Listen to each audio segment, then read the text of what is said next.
This is the Bama Podcast with Marty Solomon. I'm his co-host, Brent Billings. Today we're joined by Elle Grover Fricks to talk about the story of Noah and the flood and how we have a wide variety of buried treasure from the author. Elle Grover Fricks, what are you talking about, Brent? It's just you and me on this podcast. What are we doing? We are, as foretold in, I believe, -1, if you listen to that episode.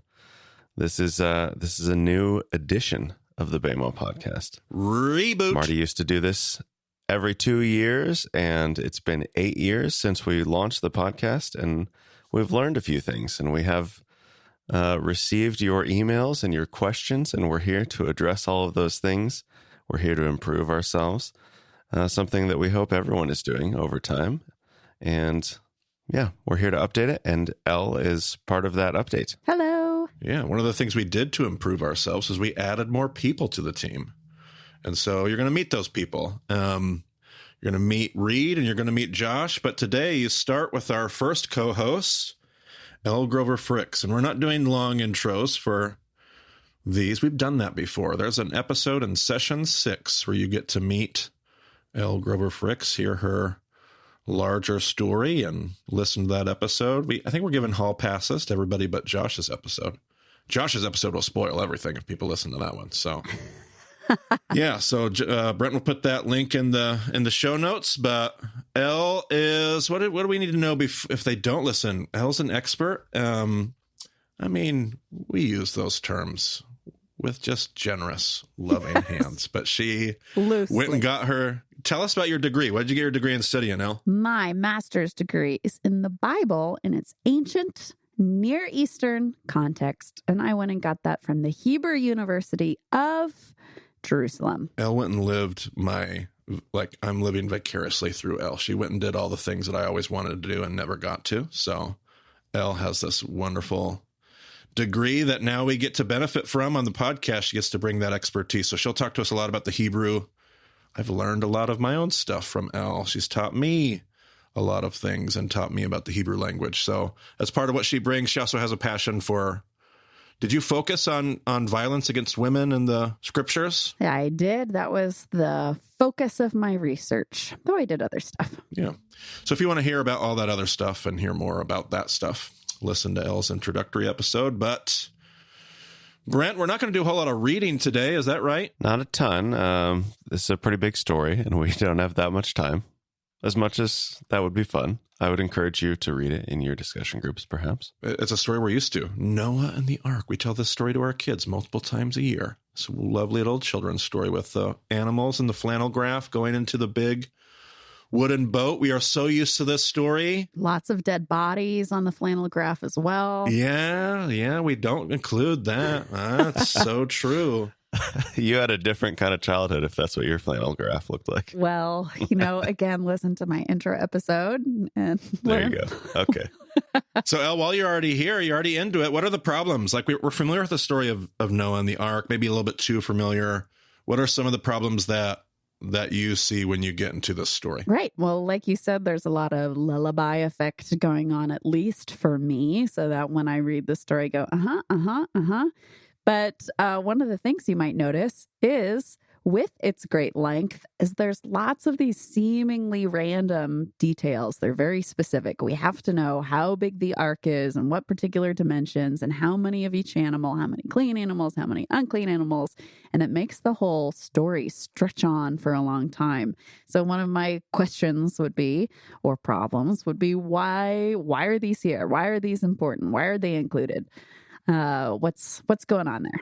That's what stands out to me. Absolutely. We're starting to learn that all these details are usually not just here randomly, but they're here on purpose. And so, absolutely. Good observation. Brent, what problems do you see in this story? Well, there's this such forceful phrase here near the beginning of chapter 6.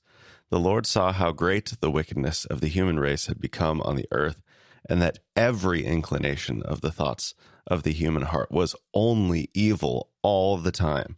It's like, wow.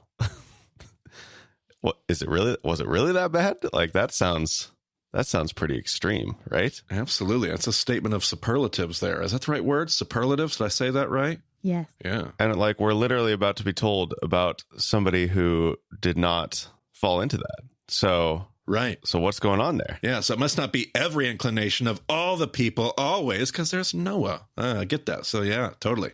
There's a hyperbolic statement that must be there for some kind of, at the very least, literary effect, if not more. And even so, like this is God's creation that he was so happy with. Totally. Yep. So how could he just totally destroy it? Like, isn't there a better way? Right. We've been trying to make this case for the last few episodes about God's good creation and how he feels about it, and he loves it, and he believes in it, and he keeps wanting to find people to help him redeem it, and they're failing, but now God's just giving up on this. It does feel a little odd. I remember when we did our first version of this episode years ago, we had one of our students, Kevin, with us.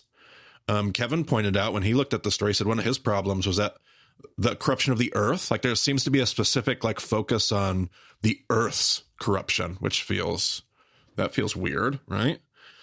So there's all these problems. And sometimes when we do our problems, sometimes we like to add some historical context to some of these problems too. And so one of the things we want to know as we start to study is that the flood stories were not unique to this ancient world. In fact, it almost feels like almost every culture around the culture, what we might call the culture of the Bible, all their neighbors had different versions of flood narratives. The flood narrative, the great deluge, is so very common in the ancient world of the Bible. And Brent, I don't know, do you have anything, a link in the show notes you can put in there? I guess I could link the Wikipedia article and then you can just follow sources from there. But just a basic internet search, you'll find stuff. Yeah, you can just, a basic internet search will fill your mind with all kinds of, and there'll be a lot of garbage out there on the internet too, but some of those places where you can go, like those Wikipedia articles, will give you a summary of some of the things that you might be able to trust a little bit more. I also know John Walton is a great source. He does a book about the lost world of the flood. We didn't recommend that the first time around, but Brent, maybe we can throw that link in our show notes. Absolutely. Yeah, it'll be a good one. Now, by the way, if all these, I remember when I first learned this, and I remember when I went to Bible college, they argued against this. They said that all these other stories were copycatting off the Bible. They were very adamant about that. When you learn about these stories, it can be jarring. Like you're like, oh my goodness, I thought the Bible was really, really unique. And so to learn that there's all these other cultures telling very similar stories can be a crazy thing to learn about. And then people start to wonder, did this story even happen? It could be. It's very possible that all these stories exist because of something called cultural memory. Cultural memory refers to the fact of all cultures remember this because it really actually happened. A lot of people will talk about, was Avram a real guy or was he made up? Well, he seems to be a real guy because multiple cultures talk about a guy named Avram. There must be historicity.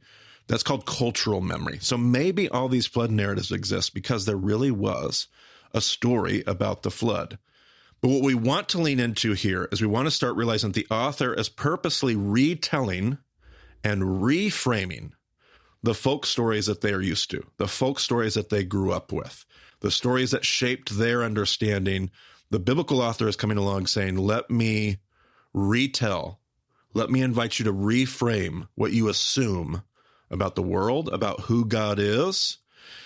So one example of this, let's just do an example. The Epic of Gilgamesh. Elle, you should tell us what you know about the Epic of Gilgamesh. The portion of it that talks about the flood narrative is really only on a few tablets, but you can look up translations of these tablets. You can read it for yourself. But I've pulled out a few excerpts to kind of underline or highlight what Marty's talking about, where we have these stories that are normative, at least in the ancient Near East, but also elsewhere. And when we actually do the work of reading them, we can really feel these contrasts about what God might be saying about himself, what God might be saying about us, what God might be saying about the world when we look at it. So I've got some excerpts here. The first one is about why the flood happened. So here's what a portion of the Epic of Gilgamesh says about why the flood happened.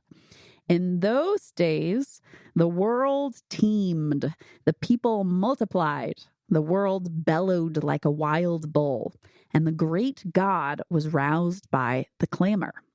Enlil heard the clamor, and he said to the gods in council, the uproar of mankind is intolerable, and sleep is no longer possible by reason of the babel. So the gods agreed to exterminate mankind. Super, super juicy stuff. So in this story, what's the big problem for the gods? People are annoying. Yeah, exactly. Yeah. There is not a partnership between God and mankind. They are out to destroy this Babel. Right. The people are annoying. Gods have like physical needs. They need to sleep. We're kind of like ants, you know? God's problem, when we read Genesis 6, is evil, right? Violence being done against the earth, being done against people. This is the concern that causes him to say with the spirit that we're not going to wrestle through this thing forever. We're going to come up with a solution. Next excerpt that again highlights the difference between the tale, the folklore, and God's account of himself isn't so much a contrast about God and who he is versus who we are and how that plays out in folklore. But it's just a section that might sound super familiar if you are not convinced that these things line up exactly or even close to that. Just take this little section and see if it sounds familiar. These are the measurements of the bark as you shall build her. Let her beam equal her length. Let her deck be roofed like the vault that covers the abyss. Then take up into the boat the seed of all living 24 creatures. So in that, we've got talking about these measurements, which it goes into that I didn't include. We have a reference to a vault, right? Probably talked about that in the creation episode. And then we have taking into the boat all these creatures. So very similar. It's not just like, oh, there was a flood and people escaped or didn't. It's very specific. A God telling a person, you need to build a boat. These are the measurements and dimensions, and this is what you need to do. Hopefully helpful. Absolutely. You got any other excerpts here? I do. One last one that returns to this theme of what's God's posture versus what's the posture of the pantheon in the area. So this one's about the unleashing of the flood. This one says, Nergal pulled out the dams of the nether waters. A stupor of despair went up to heaven when the God of the storm turned daylight to darkness, when he smashed the land like a cup.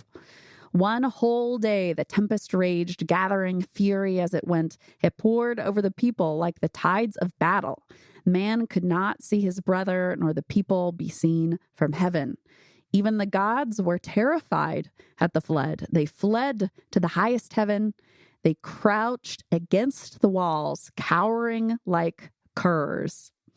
Okay, how is that different than how we see God portrayed in Genesis? Well, just the dynamic of polytheism versus monotheism stands out here. Like in this polytheistic world, you can have this story where these gods are working against these gods or whatever you might have. Right. In the narrative, the biblical narrative, we have one God in relationship with creation and Noah, which removes that whole dynamic. But again, this God is like, you can feel the parallels. Here's a story of God wanting to destroy the earth. Very similar stories. And yet the very next paragraph in the biblical narrative is God saying, but let's start a plan to save it. Right. Which is totally different than what you just read of the gods fleeing from this disaster, escaping to the highest heaven. Like, this God almost immediately starts subverting his own plan, which is a problem for me in the story. So, totally. Yeah. What stands out to me is they seem to have the situation really out of control, right? It says that they're cowering like curs. They're running away. They can't even see mankind anymore on the planet. So it seems almost like a whoopsie daisies of, oh, wow, this is bigger than we meant to. Oh, there's no sense of that happening in the biblical account. So perhaps what would have stood out to the original receivers of this story is the idea of monotheism, the idea of God being in control, the idea that God is not annoyed by humanity and their clamor and everything they ask for, but rather a God who is in control, a God who is set against violence, and a God who is quick to want to get things back on the right track for humanity and creation and accomplish some redemption. Perfect. And like, where is this story from? Like the Epic of Gilgamesh, where does that originate? Well, this would be a Sumerian tale. This is Mesopotamia. This is the world of the people of the Bible. Like when we read about Abraham and his descendants, Abraham's going to come out of this world. So these are the stories that the people of Genesis are familiar with. Yes. It says that Abraham is from Ur, and Ur is one of the central cities of the kingdom of Sumer. Yeah, absolutely. All right, perfect. So they're used to some of these stories, and yet this story in the Bible is telling them God is not who you thought he was. The world is not quite what you thought. Reconsider. So we have all these problems. We have all the problems we've mentioned. We've had the fact that here's a story of God wanting to wipe out and destroy creation, but he's not doing a very good job of it. He's not very good at destroying all of creation. So we have all these problems. Brent brought up this phrase, every inclination of the human heart all the time was evil. That phrase shows up not just at the beginning of the story, it shows up again at the end of the story. So at the beginning of the story, God's prompted to action because of this statement. At the end of the story, God will end up saying, even if this is true, like even if every inclination, so that statement, that phrase shows up at the beginning of the story, and that phrase shows up at the end of the story. So that phrase shows up at the beginning of the story, and that phrase shows up at the end of the story. I always ask Brent this question, but I'm smelling something, Elle. Like, what do you smell that? What is that? What is that? I believe that smells like a chiasm. Absolutely it does. The delicious aroma. Delicious aroma. Now, here's what I love about, we just did potential bookends. If you want to find that statement that Brent made, those are your bookends for the chiasm. Here's what I love about the Noah chiasm.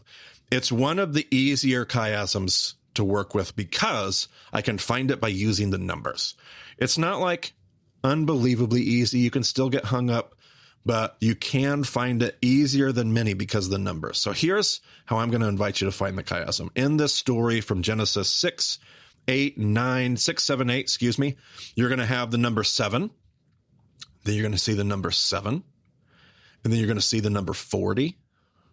And then you're going to see the number 150. And then you're going to see the number 150 again. And you're going to see the number 40. And then you're going to see a bunch of 7s that are possibilities. Don't let that throw you. The chiasm is going to be built off of 7, 7, 40, 150, 150, 40, 7, 7. That will help you find the chiasm. And you can take a moment. You could pause this podcast and just go find it because the center verse will be really easy to find once you find those 150s.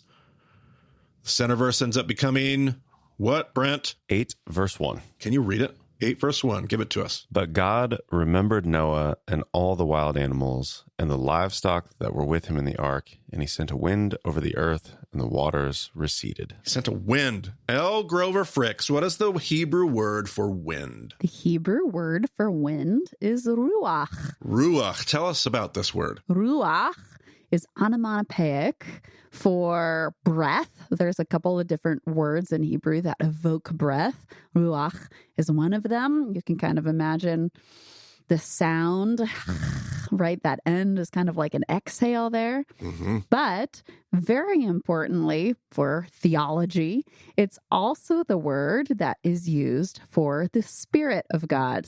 Whenever we see in our Bibles and the Spirit of God came upon Saul or whomever is being talked about, it will say the Ruach of Adonai came upon so-and-so. It's onomatopoeic, it's feminine noun, and it can be translated always spirit or breath, because it's okay to say the breath of God came upon Adam. That works too, but that's the word behind spirit and breath. All right, and wind. And wind. And we talked about this in Genesis 1, right? Yeah. This shows up in Genesis 1. Brent's headed right where I'm headed next. We've seen this before. Yeah, we talked about it, right? Yeah, we did talk about Ruach before. We just didn't talk about it with the level of expertise we had in our third chair today. So I wanted to ask her about that. But we did have this conversation where we had Ruach over water before, and it was in the creation story. We also have Noah. He's going to open up the window of the ark? What's going to come in the window when he opens up the window? Light. All right, so we got spirit over water. He opens the window, you're going to have light come in. The rain has stopped, which means we now have water above and we now have water below. When was the last time I heard all these things? It was in that same creation story. And Rabbi Foreman's done a teaching where he actually follows like day 4, day 5, day 6. Like everything in the ark story happens again in the exact same order as the creation story, which means at the end, we should be waiting for Sabbath. Like at the end of this story, we should on some level be waiting, be wanting to see, be wanting to find Sabbath. And right where it should be, we end up getting this really odd passage about them coming out of the ark. Here comes Sabbath. And then this big awkward paragraph. So Brent, would you read us Genesis 9, let's say 8 through 17. Then God said to Noah and to his sons with him, I now establish my covenant with you and with your descendants after you and with every living creature that was with you, the birds, the livestock, and all the wild animals, all those that came out of the ark with you, every living creature on earth. I establish my covenant with you. Never again will all life be destroyed by the waters of a flood. Never again will there be a flood to destroy the earth. And God said, This is the sign of the covenant I am making between me and you and every living creature with you, a covenant for all generations to come. I have set my rainbow in the clouds, and it will be the sign of the covenant between me and the earth. Whenever I bring clouds over the earth and the rainbow appears in the clouds, I will remember my covenant between me and you and all living creatures of every kind. Never again will the waters become a flood to destroy all life. Whenever the rainbow appears in the clouds, I will see it and remember the everlasting covenant between God and all living creatures of every kind on the earth. So God said to Noah, This is the sign of the covenant I have established between me and all life on the earth. Did I accidentally read that 3 times, Marty? Yeah, it felt like it, didn't it? Like, you just felt like you were saying the same verse over and like, how many times does that phrase need to be used? Okay, God, I got it. You're going to make a covenant between me and all the things of the earth. It's going to be great. Covenant, yep. And you get on this little tangent about rainbows and clouds. Okay, but then there's a covenant between me. My goodness gracious, man, there's a lot of covenants. There's a lot of earths. There's a lot of, and in fact, when I learned this from Rabbi Foreman years and years ago, he pointed out, Rabbi David Foreman, we've mentioned him before. He pointed out that there are, in fact, 4 words that seem to keep showing up in this section in a very repeated intentionality. 4 words. One of them is the word for covenant. The Hebrew word is brit. So covenant shows up 7 times in the story. Then you got the word haaretz, the land, the earth. It's going to show up 7 times in this section. So 7 covenants, 7 earths. The word anan shows up 5 times in the Hebrew. That's a word for clouds. Now, in the English, it's only going to look like it shows up 4 times, but there's actually Elle, you can correct me, there's like the clouds are clouding type of a idea. Like the clouds communing. Yep. We translate that. But there's actually 2 anans. If you go to Blue Letter Bible or just look up the anans, you're going to find 5 anans. So we've got 7 brits, 7 haaretzes. We've got 5 anans. We've got 3 rainbows, or just bows. That word is keshet, am I right there? Mm-hmm. Ooh, I only know that because of your wonderful class, Elle. That's kind of you. Yeah. So brits, haaretz, covenants, earths, anans. Now there was an odd number. There was 7, 7, 5, and 3. They're all odd numbers. Brent, I love odd numbers. I know you love odd numbers. What is it about odd numbers that and I think there's actually, I've read science about the human brain is drawn to odd numbers. What is it about an odd number that we like so much? You have a center value. You have a center. It's not just a parallel. There's a center. Wait, there's a center. You mean that odd numbers are kind of like little mini chiasms, you could say. You know what would be really weird is if all of these odd numbers, what if the middle, like what if the 4th brit? What if the 4th haaretz? What if the 3rd anan and the 2nd rainbow? Like, wouldn't it be weird if all the middle mentions made up a phrase in the middle of this section? In fact, oh my goodness, it does. It does. Right in the middle of this passage, these middle mentions make up the phrase, over the earth and the rainbow appears in the clouds, I will remember my covenant. Over the earth and the rainbow appears in the clouds, I will remember my covenant. It should be mentioned, by the way, that this bow, it's not a rainbow. Like there's no, like in the Hebrew, it doesn't say rainbow, it just says bow. The implement of war, same word. It's a weapon. Now, when you think about a rainbow, if it's like a heavenly bow, if it's like God's bow, which direction is the rainbow facing? Upward. It's facing upwards, like back towards God, not as a threatening pointed towards earth, but back towards God. We expect to see Sabbath, we said. And here we go in this story. God is going to Sabbath from destroying. The first time we had a creation story, God Sabbathed from creating. And now in this second creation story, a reaffirmation of the creation story, God's going to Sabbath again, but this time he's going to Sabbath from destroying. Which would be that would be a good enough lesson. Like we could just do the conclusion. Take us out of here, Brent. But wait, there's more. Scrumptiousness to be found. Brent, can you read the center of the Noah? Read 8:1, that center of the Noah story again. But God remembered Noah and all the wild animals and the livestock that were with him in the ark. And he sent a wind over the earth and the waters receded. All right, putting the lullaby effect aside, Elle, what is it that seems odd about that verse? What's the odd part that feels like, what? Surely if God is omniscient, he doesn't forget anything, and thus how can he remember something? Remember, like he had to forget, like did he forget? Like, oh yeah, Noah, the boat, oh my goodness, like was he distracted? Like what's going on? Big oops. Yeah, that would be a big oops, but he remembers. It just feels like a weird thing to say. And then here's that middle statement again. Here, remember the second little mini chiasm? There was a mini chiasm at the end of the big chiasm. Here's that center statement again. Over the earth, the rainbow appears in the clouds. I will remember my covenant. Why is this keep being said about remembering when God isn't going to forget? What is that all about? Well, the context of these covenants in the ancient world would be something called the suzerain vassal covenant. Suzerain vassal covenant. Two different parties. The suzerain is always the powerful party. We've probably heard the word vassal before. You're my vassal. If we're into Game of Thrones or any other fun storytelling, you might be familiar with the term of vassal. Somebody will be somebody else's vassal. I'm not. Brent is not, but that term may be one. Suzerain was a term I had very rarely ever heard of. I learned about it in the term of biblical context, but vassal was one I was more. There's a suzerain vassal. There's a powerful party, the suzerain, and then there's the vassal, the subject. And as long as you, as a vassal, as long as you serve the suzerain, then you fall under that suzerain's protection. You will get a sign of that covenant, kind of proof, like a receipt. And you'll need to produce that proof, maybe, if the king ever asks, like, I don't know. I don't know if I remember making a covenant with you. You might have to, produce that proof of the covenant, of that relationship. But you will need to have the help of the suzerain. You will need to be able to prove that relationship, remember that relationship, because you will need the suzerain. And yet God, in this story, says he's going to keep the sign. He's not going to give the sign to us. He's afraid that we might forget it. He doesn't want us to ever forget it. He's going to put the sign in the sky for him to remember.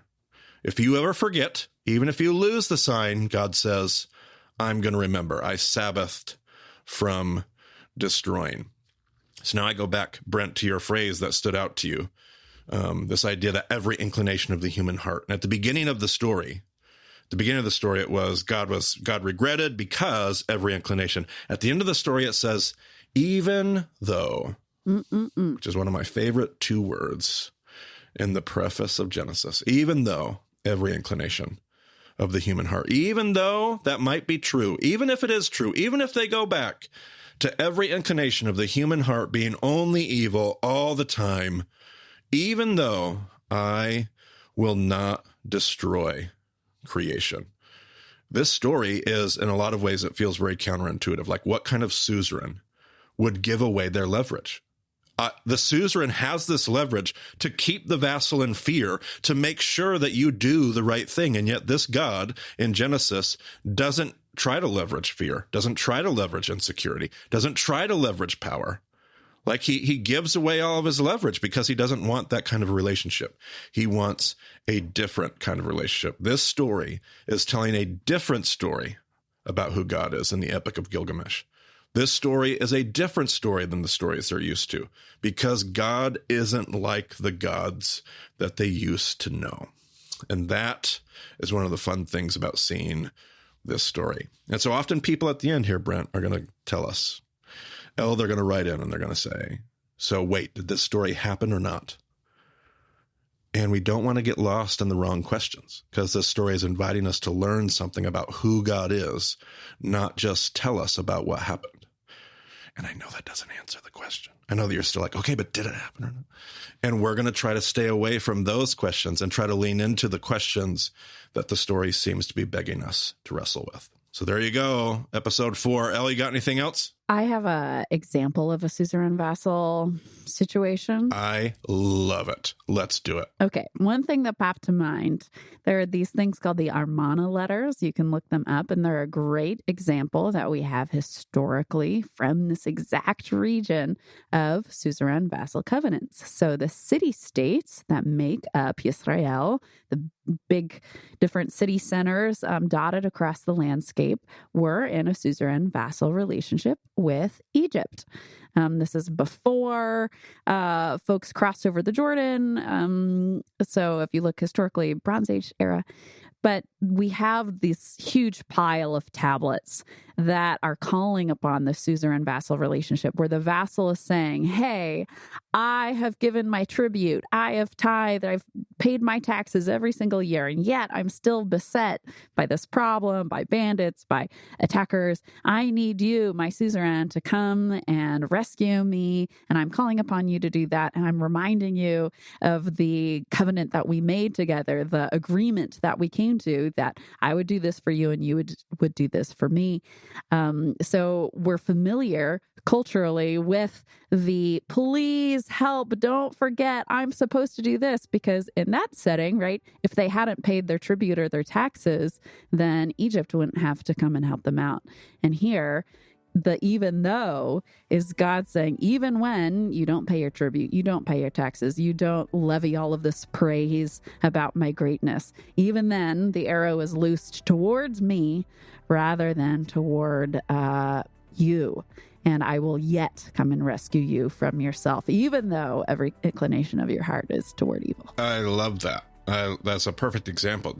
Is that something Brent can link in the show notes? Absolutely. Woohoo! All right. A great expansion of links for this episode. I love it. Yeah. Elle, you're a great addition to our learning. Thank you. I'm privileged to be here. Yeah, and it's just, I think we know that God isn't like the other gods, but at some point, humanity had to learn that. And even today, like we have our own things to wrestle with. So absolutely.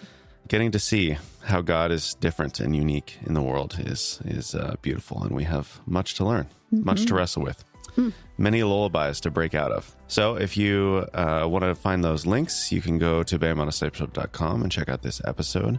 If you want to get a hold of us, you can use the contact page on there. Check out the groups page on the website. Find some people in your area to wrestle with these questions. Form your own group if you want to. But thanks for joining us on the Bama Podcast this week. We'll talk to you again soon. Hello, I'm Kirk Dorr from Kansas City, Missouri, and here is the prayer from Episode 4's companion. We bless you, God, for loving us, for pursuing us, and for painting in the clouds a reminder of your promise to us. We bless you, God, for being different, for being the one who partners with us in restoring your creation, your kingdom. We bless you, God, for knowing when to stop. May we hold this love, this covenant, and this partnership close to us, always. In Jesus' name we pray. Amen.